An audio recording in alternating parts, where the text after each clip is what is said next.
Hello, YouTube. Once again, this is another Danny's Positive Talk. I'm here to tell you about my case and the way I dealt with drug addiction. I was an addict. I'm still am an addict. I'm a recovering addict. In my point of view, you will always be a recovering addict because at any time you could always fall and get high. Now, the likelihood of me getting high now is very slim because I've been clean, sober, 9 years, if I'm correct. I'm going on 9 years, so pretty soon it'll be 10. Um, in my personal opinion, I got hooked on drugs because of the stuff that was going on around me. Uh, People I was hanging out, they always say people, places, and things. That is true. At the time that I was getting high, originally it was like with weed and beer. It was just fun, it was fun getting high. We used to, take acid and trip out and snap on each other for hours and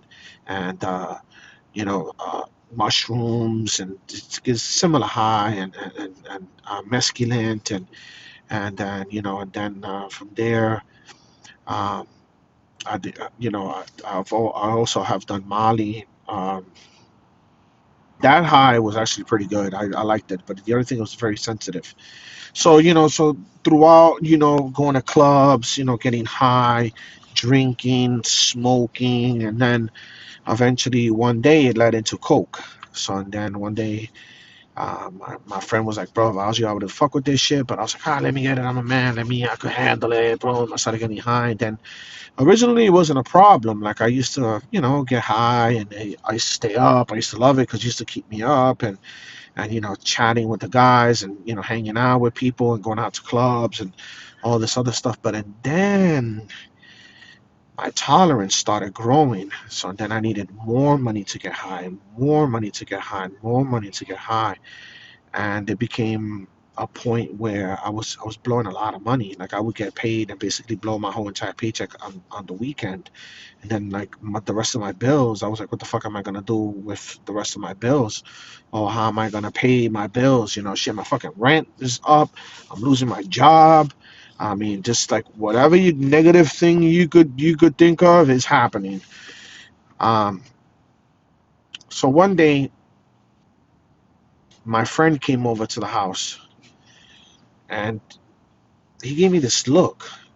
And mind you, did this guy fucking sniffs mountains of coke. And when he gave me that look like, oh shit, like that. This fucking guy, he's going to another section of the get high that very few people go to. Then I started getting high by myself. Like originally, like I would be very functional, but then after some time I started getting high by myself. And then so one day he came by and he saw me. It was just that look that he gave me, like that worriness that he had in his face. And then that's when I decided, you know what, I have to get sober because I'm losing my job, I'm losing my apartment, I'm losing my car, I'm pretty much losing everything. I'm just I owe everybody money out in the street, and so I would get paid, and then I would have to basically pay my paycheck to all the people that I owe, and then if I didn't know, I would get paid and get high. So why did this happen? This happened to me because I was unhappy with my life. I dealt with which little by little I'll let you on more and more into more or less what was going on, and hopefully this could help people out. So there's a few key things that happened in my life that led me into doing drugs, but that I'll get into another day. Um, why did I get sober? Just the look. The guy's a veteran in getting high. Like this guy, he gets high all the fucking time. He's a veteran. And when he gave me that look, like that look just told me you're going deep into the end. And that was I can't describe it. Just the mental impact that look gave me changed my whole entire life. That's where I'm at now. It's a totally different place compared to what I was before. And you know what? I don't regret anything that happened in my life. If I can, Nine Inch Nails has a song that says, "If I can, I'll do it all again." And I believe that because all that tragedy made me the person that I am now. So basically, what I did was I joined Cocaine's Anonymous, and it worked. I mean, I found myself a sponsor. I never finished the 12 steps, but I'm still sober. I joined Cocaine Anonymous. I went to through sponsors. One of them was Mike. Um, what am I talking about? Mike, Joe, and Mark is the second sponsor that I had. And I met a lot of cool people, but I was never a meeting person. So I mean, believe it or not, when I was sobering up, I was at that time I used to go to a lot to clubs. I was still going to clubs and I was still hanging out, but I wasn't getting high because you know what it was. I just got so turned off by it. And the reason why I got so turned off by it because I wasn't getting high because I wanted to get high. I was getting high because it was just something that it became part of my life, like getting up, smoking a blunt, drinking a beer, going to work, coming back out, getting a six pack, getting drunk to the point where the ceiling's spinning, falling asleep, getting up next day with a hangover, taking a shower, and going to work.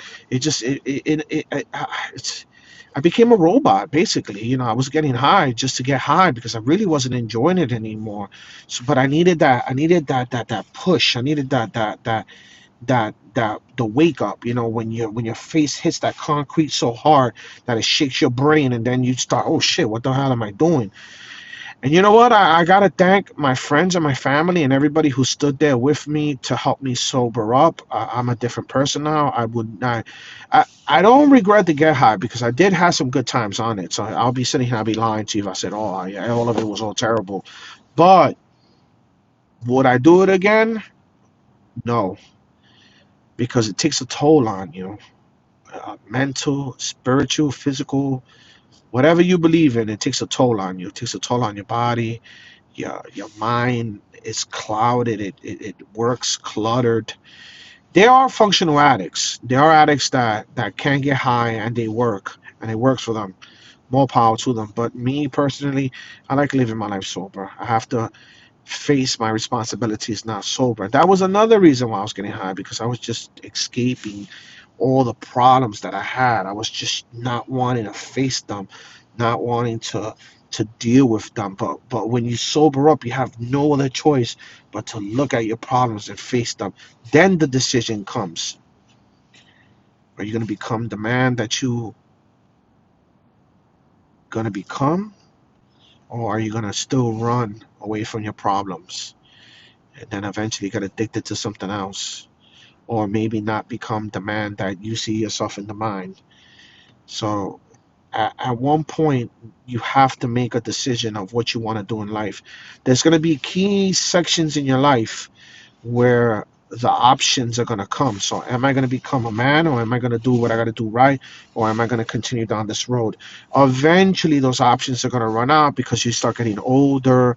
The employment starts to dry up because you're old. You know, right now, everybody wants a young person to work, and your employment starts to dry up. So, I'm glad that I went through everything I went through because it made me the person that I am now. Will I turn it down? No, I will never turn it down. Would I deny it anybody? No, I won't. Because that's who I am. And that part of my life made me the person that I am now. Once again, I'm new to these videos, so I'm trying to, I guess, find my way to speak. And I'm trying to figure out the best way to make videos. So I'm just doing them raw now. Just things, I'm not writing anything down. Just coming.